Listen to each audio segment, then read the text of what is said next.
Welcome to Soul Therapy with Chelle. I am Chelle Griffin and I practice as a soul doula.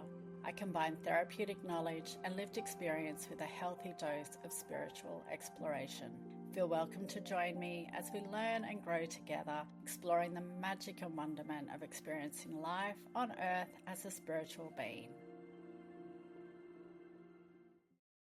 We stop responding to who we were and start responding to who we are now. It's the beginning of healing, the rediscovery of possibility. In Greece, I wore dresses I'd never wear at home, flowing, bright, free. It wasn't vanity, it was liberation. Clothing becomes self-expression, a conversation between the inner and outer world. In Gestalt terms, it's contact, the meeting point between self and environment. Each morning, as I chose what to wear, it wasn't about impressing. It was about my aliveness. It's remarkable how a dress can hold permission. Travel wakes the senses, the clink of coffee cups, the scent of lemon trees, the feeling of stone underfoot. In Gestalt, we call this phenomenological awareness, direct experience without judgment. At home, we live from the neck up, thinking, planning, managing. Travel invites us back into the body. We taste, we feel, we listen.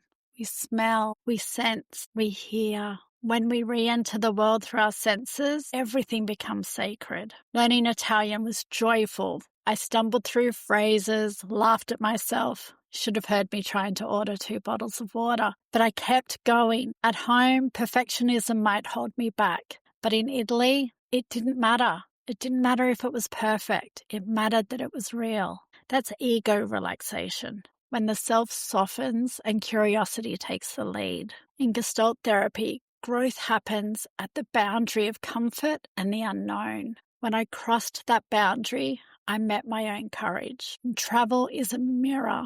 It reflects back new versions of ourselves. In psychology, self-perception theory explains that we learn who we are by observing our own actions. When I saw myself navigating trains, finding hidden restaurants, learning the language, I realized I'm capable, I'm adaptable, I'm curious. The world mirrors us differently when we're willing to see ourselves anew. Some places hum with energy. You feel them. Italy and Greece was like that for me. The ancient cobblestones, the Tuscan hills, the sound of church bells echoing through stone streets. Environmental psychology calls this place attachment, a deep emotional bond with the environment. Spirituality, it's remembering the earth knows who you are.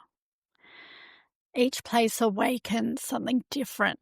Italy awakened my sensuality. Greece awakened my softness. Each one called me home to a different part of my soul. One of my favorite memories was an afternoon in Tuscany. We'd had this long lunch, beautiful lunch. We'd learned how to make pasta and passata. Shout out to my son who does it perfectly, Doro. And we ate beautiful pasta, drank gorgeous wine. There was laughter. We were all just connecting in the moment. And at the end of lunch, with more time on our hands, we decided on a whim to explore a nearby village, beautiful Monteriggioni. We had no map, no plan, just a why not? It turned out to be a very steep uphill climb to get into the village. My lungs were screaming, my legs were burning, but I couldn't stop laughing. That sense of adventure had kicked in, and my body and its discomfort had taken a back seat. Something primal took over, aliveness. In Gestalt therapy, that's organismic self-regulation, when the body's spontaneous impulses guide the moment instead of overthinking or letting fear drive the show. When we reached the top, the view was just breathtaking. The rolling hills surrounding us, the vineyards, and then we saw storm clouds forming in the distance. We wandered cobblestone streets, stepped inside a small chapel, and felt that immediate sense of peace. We gathered and ate gelato, and then the wind picked up. We decided to head back and see if we could beat the storm, get back on our bikes and ride the 6 kilometres back to our accommodation before the storm kicked in. And we got back to the bottom of the hill, not far from our bikes, 100 meters or so, and I started to feel those first few sporadic yet fat, big drops of rain starting to land on my face and on my arms. And that's when I ran. I never run. I loathe running, but I ran through the Tuscan rain, laughing, drenched and free. That's presence overriding fear. When we let go of control, joy rushes in. We took shelter, waited out the rain, and then rode our bikes home. We took the scenic route home, and we were so rewarded with the most radiant sunset I've ever seen. Raindrops glittered and sparkled on the fields like diamonds. And I remember thinking, this is what it means to feel alive. That day taught me something profound. The magic we seek rarely comes from planning. It comes from allowing. Psychologically, spontaneity builds resilience and self-trust. We learn that we can handle what arises, discomfort, uncertainty, the unexpected. That's what travel teaches us, not just to adapt, but to trust life itself. And when we return home, we can carry that trust into our everyday, all our choices, to say yes, to take the hill, to dance in the metaphorical rain. Why do we change so easily while traveling? Because our identity is elastic. When the environment changes, the self reshapes. Novelty activates dopamine and curiosity. We see beauty again. We feel alive again. Travel invites us into conscious engagement, to respond rather than react. That's why sunsets glow brighter, food tastes richer, and strangers feel like friends. It's not the country that transforms us.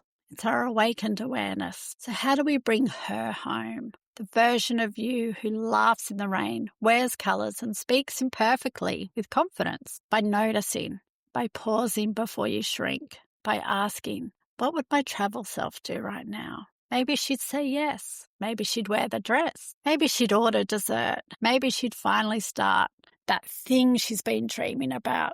Gestalt reminds us, wholeness isn't about becoming someone new. It's remembering who we already are. Wherever you are, unpacking from a journey or dreaming of one, remember this. You are still the woman who said yes to the hill, who ran laughing through the rain, who felt the thrill of being fully alive, who leapt off the catamaran in Greece. You don't need another plane ticket to find her, although that does help. I'm currently in the post-holiday blues. And a plane ticket would be great right now. Jet lag's not fun though. She's within you, waiting to be invited home. Thank you for joining me on Soul Therapy with Chelle. You can find resources and ways to connect with me at chellgriffin.com or on Instagram at chellgriffin. Until next time, may you move gently, live bravely, and come home to your soul. Thank you for showing up for yourself by listening to Soul Therapy with Chelle. Feel welcome to subscribe to my podcast, share the pod with your friends, family, colleagues and neighbours. And please, if you are willing, I would absolutely love a 5-star review to give my little pod a boost in the algorithms. For further detail on how to work with me, please visit my website, www.chellgriffin.com, or find me on the socials. I hope you'll join me on my next episode. Till then, go gently and intentionally. With care, Chelle.